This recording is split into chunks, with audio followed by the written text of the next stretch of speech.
مشتریان بازار سیده نفیسه پایتخت مصر برای دسترخوان رمضانیشان مغز و میوه خشک و دیگر مواد غذایی نیاز اولیه را خریداری میکنند.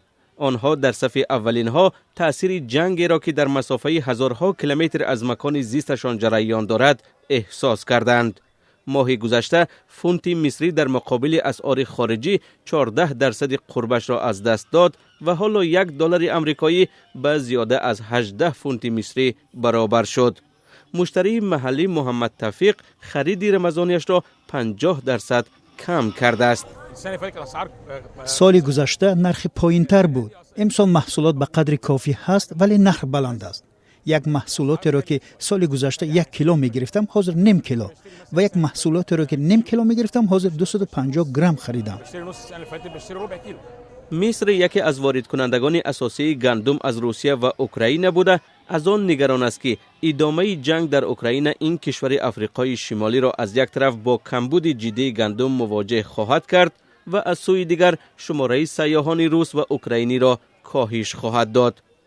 در سوریه ایسام حبال رهبر یک مؤسسه خیریه آمادگی ها را به ماه شریفی رمضان خیلی بروقتر از 2 اپریل شروع کرد.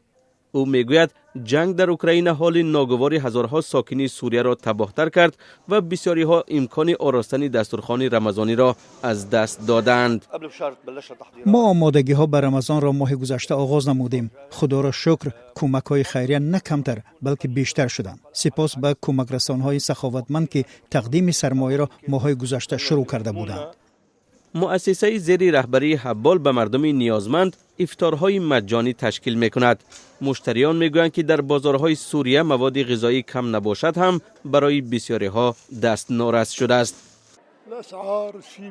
نرخ‌ها نگران کننده می باشند. وضعیت بحرانی که در آن قرار داریم نیز تشویش آور است. امیدواریم که بحران اوکراین به طور آسایشته حل می شود، زیرا این جنگ به همه قشرهای اهالی تأثیری بد رسانده است. طبق آمار سازمان ملل متحد شماره مردم کم بضاعت سوریه در سال 2021 1,200,000 نفر بیشتر شد و حالا در این کشوری که 18 میلیون اهالی دارد زیاده از 14.5 میلیون نفر کم بغل به حساب می روند. در کشور دیگر عربی تونس جنگ اوکراین مردم را در بین مغازه های خالی و نوبت های دراز برای نان سرگردان کرده است. کارشناسان میگویند قبلا هم از سبب بحران سیاسی و اقتصادی در تونس کمبود غذا جای داشت.